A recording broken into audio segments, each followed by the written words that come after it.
మాస్టర్తో మాట మంతి కార్యక్రమానికి స్వాగతం. నేను మీ మాస్టర్ దుర్గా ప్రసాద్. ఈరోజు మనతో పాటు పొలిటికల్ అనలిస్ట్ జగదేవ్ గారు ఉన్నారు. సార్ నమస్కారం సార్. నమస్తే. టీవీ 9లో నిన్న కేసీఆర్ గారు ఒక 4 అవర్స్ కంటిన్యూస్గా మాట్లాడారండి. అసలు ఎప్పుడు అంటే ఏ ఛానల్లో కూర్చోలేదు. ఆయన చాలా ఆశ్చర్యం వేసింది అన్నమాట అందరికీ. ఏంటి ఛానల్లో ఎలా కూర్చున్నారండి, దట్టు 4 అవర్స్ అండి.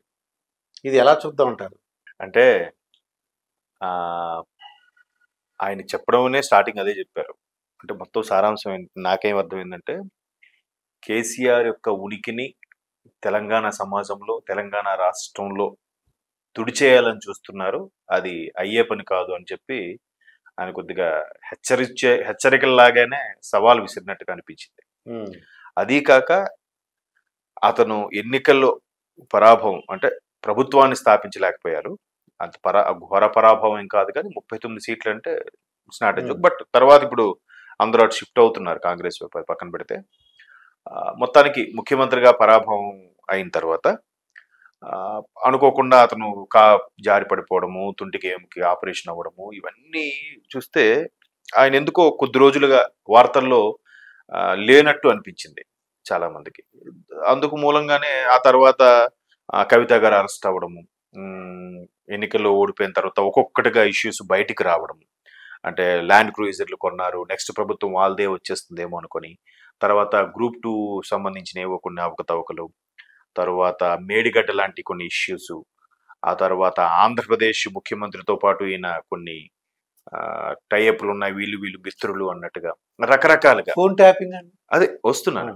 అలా ఆ తర్వాత మధ్యలో జగన్మోహన్ రెడ్డి గారిని ఆయన్ని పరామర్శించక రావడం, చాలా గంట సేపు మాట్లాడుకున్నారని, తర్వాత చంద్రబాబు గారు అరెస్ట్ అయిన తర్వాత కూడా ఏమి స్పందించలేదని, ఇలాగా ఒకదానికొకటి అన్ని అవుతున్నా కూడా కేటీఆర్ గారే అన్నిట్లో తానై అన్ని ఛానల్స్కి వెళ్ళి వచ్చి ప్రతిదీ మాట్లాడడం, క్లారిటీ ఇవ్వడం, ప్రత్యర్థుల మీద దూసుకువెళ్ళడం. కేటీఆర్ గారే ఎక్కువగా వర్కింగ్ ప్రెసిడెంట్ కాబట్టి ఆయన ఉన్నారు. బట్ ప్రధాన అధ్యక్షుడైన కేసీఆర్ గారు జనరల్గా మాటల తోటాలు బాగుంటాయి, ఆయన మాట తీరు కానీ అంతే ఒక రకమైన అట్రాక్షన్ ఉన్న పర్సన్ ఆయన. సో అటువంటి వ్యక్తి ఒక్కసారిగా ప్రమాణ స్వీకారం కూడా ఆపరేషన్ అవ్వడం వల్ల రాలేకపోయారు. అట్లాగా ఒక్కొక్కటిగా అయినప్పుడు ఏంటి ఈయన ఎక్కడున్నారు, ఏమయ్యారు, రకరకాల విమర్శలు, ఫామ్ హౌస్కి పరిమితం అయ్యారు. ఎట్లా అనుకున్న టైంలో కవిత గారు అరెస్ట్ అవ్వరు. కవిత గారు అరెస్ట్ అయినప్పుడు కూడా ఆయన ఎక్కడ స్పందించలేదు, మాట్లాడలేదు. దానికి కూడా మళ్ళీ కేటీఆర్ గారు స్పందించారు. కేటీఆర్ గారు హరీష్ రావు గారు వెళ్ళి ఢిల్లీ వెళ్ళారు, ఆవిడ బెయిల్ కోసం ప్రయత్నాలు చేశారు, చాలా అయ్యాయి. అప్పుడు కూడా ఆయన ఎక్కడ మాట్లాడలేదు. ఆ తర్వాత కొంచెం తేరుకుంటూనే ఓన్లీ చైర్కే పరిమితం అయ్యేలాగా కూర్చొనే సభలు సమావేశాలు నిర్వహించారే తప్ప ఎక్కడ అంత యాక్టివ్గా కనబడినట్టు చూడలేదు. సో ఇవన్నీ జరుగుతుంటే ఒకవైపు కాంగ్రెస్ ప్రభుత్వం దూసుకుపోయి నిజంగా పాతవి అవి చేశారా లేదా వీళ్ళు ఒక్కొక్కటి బయటకు తీస్తున్నారా, గుడ్డు ముందా పిల్ల ముందా అన్నట్టుగా, నిజంగా వాళ్ళు అవకతవకలు చేస్తే వీళ్ళు బయటకు తీస్తున్నారా, లేదా వీళ్ళు బయటకు తీస్తున్నారు కాబట్టి వాళ్ళు గతంలో అవకతవకలు చేశారా అన్నట్టుగా అనిపిస్తుంది ఇప్పుడు. సో ఒక్కొక్కటిగా బయటకు వస్తున్నాయి. ఈ వ్యవహారం వచ్చేసరికి ఫోన్ ట్యాపింగ్ వ్యవహారం అసలైనది బయటకు వచ్చింది. ఆ ఫోన్ ట్యాపింగ్ వ్యవహారం ఎంత ఇష్యూ అయిపోతుందంటే ఇప్పుడు ఎక్కడ చూడ చర్చనీయాంశం. అది ఒకటే కాదు, ఒక్క బిజినెస్ వర్గము, రాజకీయ వర్గము కాకుండా ఇండస్ట్రీ, సినిమా వర్గాలకు కూడా పాకింది. సినిమా వర్గంలో కూడా కొంతమందిని లోబర్చుకున్నారన్నట్టుగా రకరకాలుగా వార్తలు వింటున్నాం. దానివల్ల ఆ సినిమా రంగానికి చెందిన వారు కొంతమంది సంసార జీవితాలు కూడా నాశనం అయ్యాయన్నట్టు కూడా వార్తలు చూసాం. వీటన్నిటికి కూడా చెక్ పెట్టాలని లేదు, కేసీఆర్ అనేవాడు ఉన్నాడు, కేసీఆర్ అనేవాడు మళ్ళీ మీ ముందుకు గోడ కొట్టిన బంతిలా వెనక్కి తిరిగి వస్తారు అని చెప్పే ప్రయత్నంలో భాగంగా ఆయన వచ్చి మాట్లాడినట్టు అనిపించింది. అందుకే సుదీర్ఘమైన, నాకు తెలిసి ముఖ్యమంత్రి అయిన తర్వాతను అవ్వకముందు ఒకసారి ఏబిఎన్కి ఇచ్చారు సుదీర్ఘంగా 1 అవర్ పైన. రాధాకృష్ణ గారు ఆయన ఏరా అనుకున్నంత మిత్రులు కాబట్టి. ఆ తర్వాత ముఖ్యమంత్రి అయిన తర్వాత ఎక్కడ ప్రెస్ మీట్లు ఇలాంటివి కానీ ఒక ఛానల్కి మీరు అన్నట్టుగా ఏకధాటిగా 4 అవర్స్ ఇంటర్వ్యూ ఇచ్చిన దాఖలాలు లేవు. అయితే గత ప్రభుత్వం 10 ఏళ్లుగా చేసిన ప్రభుత్వం అభివృద్ధి కానీ, ఆ అభివృద్ధితో పాటు ఎక్కడైతే చిన్న వైఫల్యాలు ఉన్నాయో వైఫల్యాలు కానీ అన్నిటికీ వివరణ ఇచ్చే ప్రయత్నం చేసినప్పుడు జనరల్గా క్లారిటీ ఇచ్చే ప్రయత్నం చేశారు. కానీ ఆల్రెడీ వెళ్ళిపోయింది జనాల్లోకి ఎంతగా వెళ్ళిపోయిందంటే ఎందుకు ఇన్ని రోజులు మాట్లాడలేదు, ఇప్పుడు ఎందుకు వచ్చారు, ఇప్పుడు ఎందుకు ఎక్స్ప్లెయిన్ ఇస్తున్నారు, ఓహో ముందుకు ఎంపీ ఎలక్షన్స్ ఉన్నాయని కాబట్టి వచ్చారా, ఒకవేళ ఎంపీ ఎలక్షన్స్ లేకపోతే ఇప్పుడు కూడా ముందుకు రారా, అప్పుడు ఏదైతే కూర్చొని సభలు సమావేశాలు నిర్వహించారో అప్పుడు కూడా అలా కూర్చొనే ప్రెస్ మీట్ పెట్టి చెప్పొచ్చు కదా. ఇప్పుడు కవిత గారి గురించి మాట్లాడారన్నారు మీరు. కవిత గారి గురించి మాట్లాడినప్పుడు ఏం చెప్తున్నారంటే ఆవిడ కడిగిన ముత్యంలా బయటకు వస్తుంది అన్నారు. ఆవిడని అరెస్ట్ చేయకూడదని సుప్రీంకోర్టులో పిటిషన్ వేసిన వాళ్ళు ఎప్పుడైతే ఆవిడ అరెస్ట్ అయిన తర్వాత అది ఎందుకు విత్డ్రా చేసుకున్నారు? మరి ఆ అంశం గురించి మాట్లాడారా? అంతే కదా. ఇప్పుడు అరెస్ట్ చేసి ఎవరెవరు ప్రియా మీనా ఎవరో ఈడీ ఆఫీసరు ఆవిడ అరెస్ట్ చేసి ఒక మహిళకి అరెస్ట్ చేసిన తర్వాత 24 గంటలు కోర్టులో సబ్మిట్ చేయాలి కాబట్టి ముందు రోజు సాయంత్రం 6 గంటలప్పుడు అరెస్ట్ చేశారు. నెక్స్ట్ డే మార్నింగ్ కల్లా ఈవినింగ్ ఫ్లైట్లో తీసుకెళ్లిపోయి నెక్స్ట్ డే మార్నింగ్ కోర్టులో హాజరుపరిచారు. ఆ తర్వాత ఆవిడ బెయిల్ కోసం విశ్వ ప్రయత్నాలు చేస్తుంటే ఈడీ దానికి డిఫెన్స్ ఆడుతూనే ఉంది. ఈవిడ మా అబ్బాయికి ఎగ్జామ్స్ అవుతున్నాయంటే అబ్బాయి ఒంటరి వాడేం కాదు, చాలా మంది ఉన్నారు ఇంట్లో, లేదు అలా అనుకోవడానికి ఇదే మొదటి ఎగ్జామ్ కాదు, ఇప్పటికి 3-4 ఎగ్జామ్స్ అయ్యాయి, ఇంకా కొన్ని ఎగ్జామ్స్ కి అవసరం లేదు. ఈవిడ రకరకాలుగా నేను ఒక పార్టీకి కీలకమైన సభ్యురాలుగా ఒక ప్రజాప్రతినిధిగా ఎమ్మెల్సీగా ఉన్నాను, దానికి సంబంధించి క్యాన్వాసింగ్ కూడా నేను వెళ్లాల్సి ఉంటుందంటే క్యాన్వాసింగ్ ఉంటే ఇలాంటివి చేయడానికి వీలు లేదు అన్నట్టుగా రకరకాలుగా, లేదంటే మహిళా హక్కుల్ని కాలు రాస్తున్నారన్నా కూడా వీళ్ళు బలమైన సాక్ష్యాలతో ప్రూవ్ చేయగలిగారు కాబట్టే అరెస్ట్ చేశారు, బెయిల్ కూడా రావడం లేదు. బట్ సుప్రీంకోర్టులో అరెస్ట్ చేయకుండా ఉండడం కోసం ఎందుకైతే పిటిషన్ వేశారు, అది ఎందుకు విత్డ్రా చేసుకున్నారు అంటే బలమైన సాక్ష్యం ఏదో దొరకబట్టే విత్డ్రా చేసుకుని ఉండొచ్చు. అండ్ మోర్ ఓవర్ అసలు ఎమ్మెల్సీ విషయం పక్కన పెట్టండి, ముఖ్యమంత్రిని అరెస్ట్ చేసేసారే, ఢిల్లీ ముఖ్యమంత్రిని. ముఖ్యమంత్రి హోదాలో ఉండగా అరెస్ట్ చేసిన దాఖలాలు నాకైతే తెలియదు. అంటే ఇంతకు ముందు ఎలా జరిగిందో అనేది ఇప్పుడు నాకు ఐడియా లేదు, కానీ నాకు తెలిసినంత వరకు ముఖ్యమంత్రి హోదాలో ఉన్న వ్యక్తిని ఎప్పుడు అరెస్ట్ చేయలేం. మాజీ ముఖ్యమంత్రిని అరెస్ట్ చేసిన దాఖలాలు ఉన్నాయి, పదవి దిగిన తర్వాత అరెస్ట్ చేసిన దాఖలాలు ఉన్నాయి. సో ఆ ముఖ్యమంత్రికి కూడా ఇప్పుడు బెయిల్ రావట్లేదు. ఆయన కూడా రకరకాల బెయిల్ ఇవ్వాలని, ఆయన ఆరోగ్యం క్షీణిస్తుందని, లేదు ఆయనకి కొన్ని రకాల స్వీట్స్ అవి ఇచ్చి, మామిడి పళ్ళు ఇచ్చి తిని డీహైడ్రేషన్ అయిపోతే ఆయన ఒక్కసారిగా నీరసించిపోతే ఆ విధంగా ఆయన బయటి ప్రపంచం తీసుకురావచ్చు అనే కూడా విశ్వ ప్రయత్నాలు చేస్తున్నా కూడా ఈడీ బలమైన ఆధారాలతో కోర్టు ముందు పెట్టడం రావట్లేదు.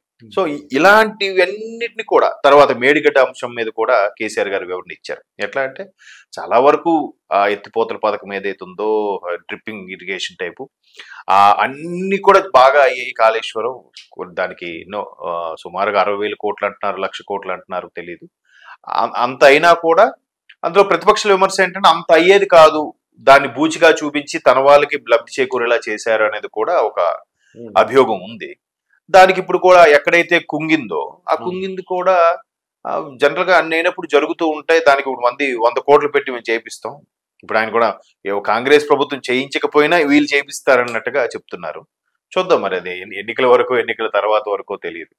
సో అందుకు ఏంటంటే మరొకసారి కేసీఆర్ అనేవాడు ఉన్నారు ఆయన జనాల్లో ఉన్నారు. ఒకసారి ఒక ప్రపంచం సృష్టించిన కేసీఆర్ గారు చాలా వరకు జనాకర్షణ ఉన్న వ్యక్తిగా ఉన్న కేసీఆర్ గారు కొద్ది నెలలుగా ఫామ్ హౌస్ కి పరిమితం అయ్యారని, లేదంటే మీకు గుర్తుందో లేదో యశోద హాస్పిటల్లో ట్రీట్మెంట్ అయిన తర్వాత కొంచెం ఫిజియోథెరపీ అలాంటివి వచ్చి దగ్గర ఇంటికి వచ్చి హాస్పిటల్ డాక్టర్స్ ట్రీట్ చేయడం, ఆ డ్రెస్సింగ్ ఏదైనా చూడడం చూస్తారు డిశ్చార్జ్ అయ్యాక.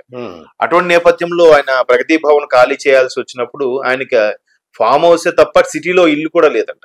ఎప్పుడో ఇక్కడ బంజారాస్ రోడ్ నెంబర్ 10లో ఎక్కడో ఉండేది ఇల్లు, అది కూడా ఆయనకు వచ్చే మంది మార్పులం కలవడానికి వచ్చే వాళ్ళకు సంబంధించి సరిపోదు ఆ ఇల్లు కూడా, అది కూడా పాతబడింది అన్నట్టు కూడా వ్యాఖ్యలు వచ్చాయి. అంటే ముఖ్యమంత్రి హోదాలో ఉన్న వ్యక్తికి సిటీలో ఇల్లు కూడా లేదు అని అనే రకరకాల అబ్బాస్ కేసీఆర్ గారు ఇల్లు కూడా సంపాదించుకోలేదా అన్నట్టుగా కొంతమంది దాన్ని వెటకారం చేయడం, ఇలా మొత్తానికి నాకు అనిపించింది ఏంటంటే బీఆర్ఎస్ ప్రభుత్వాన్ని బీఆర్ఎస్ పార్టీని అలాగే ఆయన యొక్క ఉనికిని కాపాడుకునే ప్రయత్నంలో భాగంగానే అంతసేపు సుదీర్ఘంగా ఆ ఇంటర్వ్యూ ఇవ్వడం జరిగింది. ఆ ఇంటర్వ్యూలో భాగంగానే ప్రతిది కూడా వివరణ ఇచ్చేలా ఉంది. ఎప్పుడైనా ఆయన సింపుల్ గా ఎవరేం మాట్లాడినా, గతంలో కూడా చాలాసార్లు ట్రోల్స్ అయ్యాయి, ఏవయ్యా రాహుల్ అని చెప్పి జర్నలిస్ట్ పేరు వాడుతూ ఏది చెప్పినా కూడా ఎంత ఇమ్మంటావు, మొత్తం ఆస్తి అంత ఇచ్చేయమంటావా, సార్ అది ఇచ్చింది సరిపోతుందా అని అడిగినప్పుడు ఎంత ఇమ్మంటావు, ఆస్తి ఇమ్మంటావా,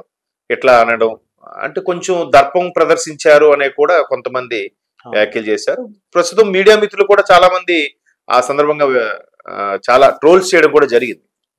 సో అటువంటి కేసీఆర్ గారు నిన్న ప్రతిదీ పేపర్ పెట్టుకొని, జనరల్ గా పేపర్ ఏం లేకుండా కూడా అనర్గళంగా మాట్లాడగల మంచి వక్త, తెలుగులో కూడా మంచి సాహిత్యం పాండిత్యం ఉన్న వ్యక్తి అట్లా పేపర్లు పెట్టుకొని ఒక్కొక్కటి కూడా వివరణ ఇచ్చే ప్రయత్నం చేశారంటే ఒక రకంగా మనుగడను కాపాడుకోవడానికి, పార్టీ యొక్క మనుగడను కాపాడుకోవడానికి, జనాల్లో నేను ఉన్నాను మరలా పార్టీ యొక్క భవిష్యత్తు మీద దృష్టి పెట్టారు అన్నట్టుగా అనిపించింది. మేబీ సార్వత్రిక ఎన్నికలు కూడా ఉన్నాయి కాబట్టి దాంట్లో భాగంగా కూడా ఇప్పుడు మాకు 10 ఇచ్చి ఇవ్వండి చాలు, రాష్ట్ర రూపురేఖలే మార్చేస్తామన్నట్టు కూడా వ్యాఖ్యానించారు కేటీఆర్ గారు నిన్న మొన్న. సో అలా మాట్లాడినట్టు అనిపించింది. ఇప్పుడు కేసీఆర్ అంటే టీవీలో కూర్చోవడం వలన రేపు ఎంపీ ఎలక్షన్ ఏమైనా ఉపయోగపడుతుంటారా? ఎంతో కొంత బెనిఫిట్ అవుతుంది. ఇప్పుడు శ్రేణులకి ధైర్యం ఇచ్చినట్టు అవుతుంది కదండి. ఇప్పుడు చాలా మంది షిఫ్ట్ అయిపోతున్నారు. ఇప్పుడు దానం గారు చాలా మంది, తర్వాత కడియం శ్రీహరి, కేశవరావు, ఉద్దండులు కుడి భుజం ఎడం భుజంలా ఉండే వ్యక్తులు షిఫ్ట్ అవుతున్నారు. షిఫ్ట్ అయిపోయారు కూడా ఆల్రెడీ. తర్వాత బొంతు రామ్మోహన్ గారు లాంటి వ్యక్తులు, కేశవరావు గారు అమ్మాయి మేయర్, ఇట్లా ఇంకా ఎవరెవరికైతే నామినేటెడ్ పోస్టులు వచ్చాయో, ఎవరెవరికైతే అక్కడ సీట్లు దక్కలేదో లేదంటే ఓడిపోయారో వాళ్ళు ఇటు రావడం. ఇప్పుడు మన రీసెంట్ గా కేటీఆర్ గారు బావమరుది కూడా కాంగ్రెస్ కండువా కప్పుకున్నారని రేవంత్ రెడ్డి గారి సమక్షంలో అన్నట్టు కూడా మనం వార్తలు చూసాం. అంటే ఇక కుటుంబ సభ్యులు కూడా ఇప్పుడు జనరల్ గా ఎలా ఉంటుందంటే, పార్టీ ఒక సర్కిల్ అనుకోండి, కుటుంబ సభ్యులు, నెక్స్ట్ సర్కిల్లో చుట్టాలు, బంధువులు, బాగా క్లోజ్ ఫ్రెండ్స్ ఉంటారు. ఆ సెకండ్ సర్కిల్ వాళ్ళు మాత్రం వాళ్ళని అట్టి పెట్టుకుని ఉంటారు. థర్డ్ సర్కిల్ అంటే ఎట్లా ఆ పార్టీ ప్రతినిధులు, అభ్యర్థులు, వాళ్ళు వీళ్ళు ఉంటారు. సో థర్డ్ సర్కిల్లో ఉండే వాళ్ళు ఎలాగూ పార్టీ ఫిరాయింపుల ప్రకారం ఆ పార్టీకి ఈ పార్టీకి వెళ్తూ ఉంటారు. కానీ బాగా క్లోజ్ గా ఉండే వాళ్ళు వెళ్ళడానికి నచ్చరు. సరే మనం ఈ 10 ఏళ్లుగా పార్టీ ఫలాల్ని అనుభవించాం, ప్రభుత్వం ఉన్నప్పుడు మనం ఇది చేసాం, ఇప్పుడు వెళ్ళిపోతే బాగుండదులే అని. కానీ ఇప్పుడు రాజకీయంలో అదేం లేదు. ఒకే ఇంట్లో కూడా అన్న ఒక పార్టీ, తమ్ముడు ఒక పార్టీ ఉంటున్నారు. కాంప్రమైజ్ అయ్యి ఎవరు ప్రభుత్వం వస్తే నీ ప్రభుత్వం వచ్చిందా, నీ ప్రభుత్వం ద్వారా నా పని అవ్వాలి, నా ప్రభుత్వం వచ్చిందా, నా ప్రభుత్వంలో నీ పని అవ్వాలి, మొత్తానికి వాళ్ళే పని అవ్వాలి. అన్న చెల్లి కూడా ఉన్నారు. ఇప్పుడు షర్మిల గారు, జగన్ ఇప్పుడు లోక్సభ సీట్లకు గురించి కూడా ఖమ్మం సంబంధించి ముఖ్యమంత్రి, డిప్యూటీ సీఎం ఉన్నారు కదా, ఆయన పేరు బట్టి గారు మిస్సెస్ కోసం ట్రై చేస్తున్నారంట. తర్వాత ఇంకో ఆయన ఎవరు, పొంగులేటి గారు, ఆయన తాలూకు బ్రదర్ కి ఎవరి కోసం ట్రై చేస్తున్నారు. కుటుంబం తరపున ఒకరు ఉన్నారు కదా, తృప్తి పడొచ్చు కదా. మళ్ళీ మా తమ్ముడికి, నా భార్యకి, చెల్లికి, వాళ్ళకి ఇవ్వాలనే తాపత్రయంలో ఉన్నారు. సో రాజకీయాలు అలా ఉన్నాయి కాబట్టి ఇంకా కుటుంబ సభ్యులు అందులోనే ఉండాలి అనేం లేదు. కాకపోతే ఇంకా సర్కిల్స్ అన్ని చెరిపేసి ఎవరు ఎక్కడైనా ఉండొచ్చు అన్నట్టుగానే ఉంటుంది. నా అని వచ్చిస్తుంది, అంతే, నాది. ఇదండి జగదేవ్ గారితో జరిగిన ఇంటర్వ్యూ. మరొక ఇంటర్వ్యూతో మీ ముందుంటాను. మీ మాస్టర్ దుర్గా ప్రసాద్.